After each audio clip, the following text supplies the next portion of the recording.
አሰላሙ አለይኩም ወራህመቱላሂ ወበረካቱ። ሰላም ቤተሰቦች እንዴት ናችሁ? ከኔ ጋር ሁሉም ሰላም ነው አልሐምዱሊላህ። ዛሬ ደግሞ አይቼው የወደድኩትን ልብስ ነው ይዤላችሁ የመጣሁት። እንዲሁም ደግሞ የወንዶች ልብስ ነው።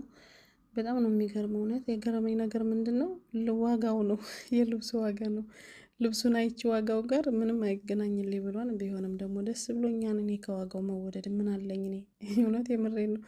ለዚህ ሀገር ኑሮ ዋጋ ውድ መሆን ምናምን አያስፈልግምና እነዚህ ልብሶች ደግሞ ሞል ላይ ብትጠይቋቸው 60 ብር ምናልባት ከዛም በላይ ነው የሚሆነው። ከዚህ ግን 25 ብር ከ30 ሳንቲም የወንዶች ቁምጣ አለ፣ የእጅ ቦርሳ ምናምን የወንዶች አለ። እሱም በ13 ብር ምናምን ልታገኙ ትችላላችሁ። ጣገያም አላቸው።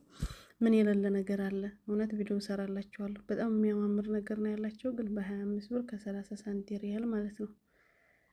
እና የወደድኩትን ላካፍላችሁ ብዬ ነው። ከወደዳችሁት እናንተም እንዲሁም ላይክ እንዲሁም ደግሞ ብቅ በሉና እናንተም ገዝታችሁ ተጠቀሙ ለማለት ያክል ነው። በጣም ነው የሚያምረው።